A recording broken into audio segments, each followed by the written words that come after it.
was listening, doing a little show prep today. Jordan Schultz, NFL insider. You've heard him here on this station. He's been on G-Bag a time or two, and one of the better insiders. And again, he's got probably a 50% hit rate. I don't know. I mean, Bleacher Report guy. We talked to no, he's on Fox now. Fox now. Okay. He's on Fox now. He's moving up in the world, but I'd say he's a bit better than 50. Would you? Okay. I mean, look. I'll put it like this. I said 50%. I might be under. What am I saying here? Underscoring him here, underdunning, as we said, as somebody texted in last night.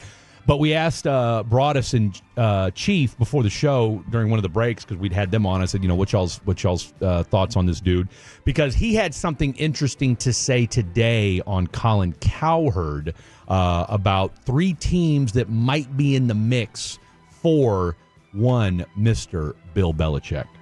What do you hear on Bill? I think Bill has been very calculated, Colin. Yes. With his media. Yes. It's no coincidence that he bashes the Jets. He hates the Jets. Yes. No love lost between him and Woody Johnson. He doesn't like the Patriots. He bashes them. He knows he's not going to the Jets, and he knows he's not going back to the Pats. Exactly. But it's been made clear to me that Bill Belichick still wants to coach.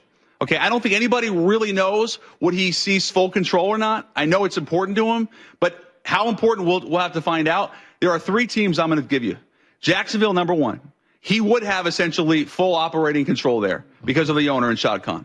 It's a pretty good roster with a quarterback. Mm-hmm.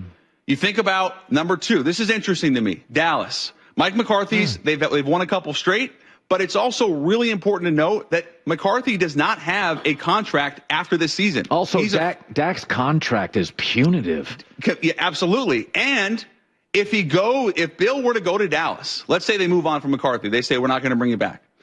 Bill has a very good relationship with both Steven and Jerry Jones. So even if he doesn't have the same level of control that he had in Jacksonville, that he would have enough of a relationship predicated on trust where he could say, I like what you did here. Let's do this differently here. And Bill likes Dak. He likes Dak. Number 3. All right, so that's Jordan Schultz. Number 3 was the Tampa Bay Buccaneers. He mentioned something about how they thought about getting Baker Mayfield way back when, but they didn't. So, again, it's interesting to hear that. And Blake and I were talking before the show, and Blake brought up a great point that, this was a name that had been bandied about, thrown out there at the beginning of the year. And, of course, Mike McCarthy, we've all heard about it because of him being in his final year, dead man walking from the jump.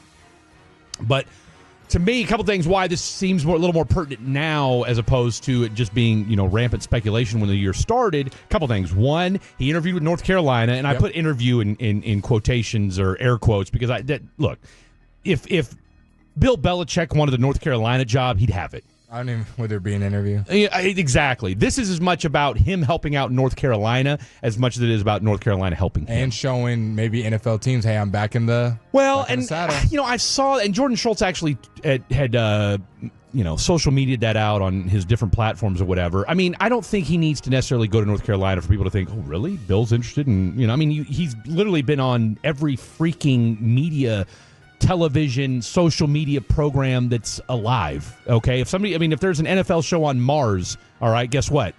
Bill's talking about it, okay? Bill and Saban, they've been everywhere. So I don't think Bill Belichick necessarily needs to get... I think that's more him doing a solid to North Carolina to let the people know that North Carolina's serious about their head coach opening than anything else. But anyway, bringing it back to Bill, I think the $1 million question about Bill Belichick coming to Dallas is this. It makes sense on a lot of different levels from the perspective of, okay, you've got a 3-year window with Dak Prescott, whatever that window looks like, okay? You've got pieces on both sides of the football. You're going to sign Micah to some sort of deal. Maybe you won't, though. Who knows? With Bill Belichick, I mean, look, Bill was notorious in New England for not paying guys, all right? And when they came up on their contracts, he shipped them out. Example A, Richard Seymour, okay? So I would not be surprised if if anybody's got pelts on the wall to tell Micah, look, it's been great, but, I've got other pieces I can work with. I mean, could you imagine Overshown in a Bill Belichick engineered defense? That'd be scary to think about. Hell, Micah would be too. Let's call that what it is. But I always go back to, and I get Jordan Schultz is saying, well, it would work. He's got a great relationship with them. Okay, that's great because they haven't worked together. But would that dynamic work? And my only thing is where I would lean maybe is because Jerry is 82 years old and maybe he doesn't need the pomp and circumstance that he's had for the last 30 years. I mean, I think we've seen a little bit of a different Jerry Jones this year than 100%. we've seen in recent years, and maybe even throughout his whole career being the owner and general manager of the Dallas Cowboys. So I don't think it's unfair to say that if Bill Belichick came in, maybe even though it's widely speculated and it's kind of just common knowledge that Jerry runs the team and doesn't let his coach get full autonomy, that might be a different story with Bill. That's a totally different coach that has been here versus the McCarthys, the Wade Phillips, the Jason Garretts. Bill Belichick has obviously more stature than all the guys I just named before, so it's a different story. We can't just compare apples to oranges to be like, well, he didn't let Mike McCarthy do it. Why do you think he's going to let Bill do it? Maybe because they're not the same coach. They're not the same guy. They're not. They're exactly not the same guy. And at this stage of Jerry's life, look, he's made millions of dollars, billions of dollars at this point. I could see it. At this stage, I think for Jerry, and to your point, for as tumultuous as this season's been. Great word. You can go ahead and all right. The bell for that. Well, I mean, I do this, but the bell's more for me. It really is. But you know what? I don't. I'll do it for me every now and again too. For as tumultuous as this season's been, though, I think Jerry, there might be a part of Jerry that says, you know what? Just give me a dub. Just give me a title. And that way I can kind of I can take my foot off the gas a little bit. And with a Bill Belichick, I mean, you're not second guessing anything. It's like, look, you got one. And I think in Bill's case, having that year off, because look, we know he hasn't missed a beat when it comes to football.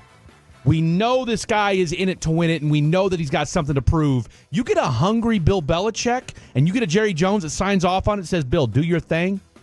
You may see a Dak Prescott we've never seen before. Now, again, who knows with that leg and everything else, but we'll keep an eye on it. And of course, hey, we still got to respect our boy Mike McCarthy because, as last we checked, he's still the head coach. 877 your Dallas Cowboys. 877-881-1053.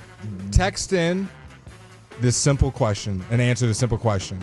What do you think the probability is that Bill Belichick is the Dallas Cowboys head coach? Yay or nay? Percentage. Yay or nay? Whatever percentage you want.